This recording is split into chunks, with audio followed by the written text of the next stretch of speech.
When Christian pilgrims from every part of Nigeria left the country for Israel, they were ready for what promised to be a deep spiritual exercise.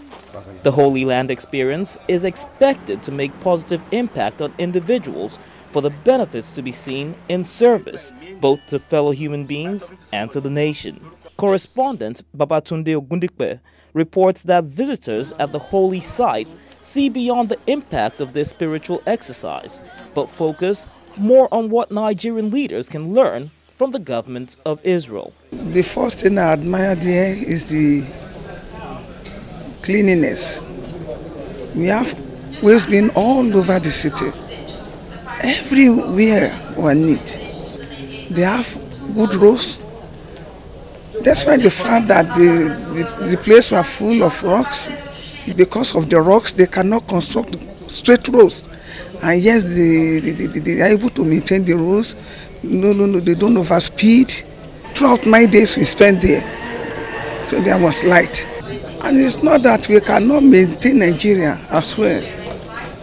If only we have the love of our people in our heart.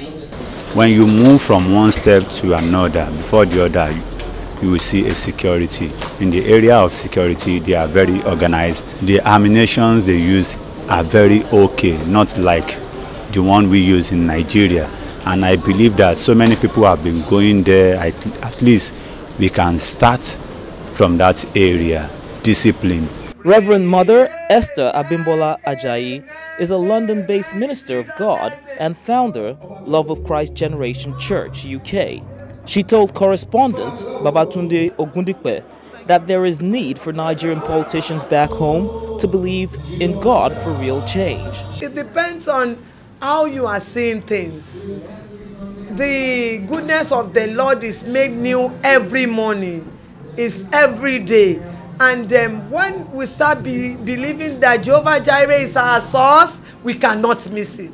Just make God your source, and then you will be positive about things, and you are not going to miss it. Trust me on this. For many Nigerians, the fear from federal lawmakers that the country operates on life support continues to raise doubt. Nigeria is not only bleeding. We've gone through the bleeding side. Nigeria is on life support now. But this minister of the gospel says the solution lies with God. Nigeria is God's own country. We just need to pray, and then that God should touch the heart of our people. A lot of people are becoming too greedy.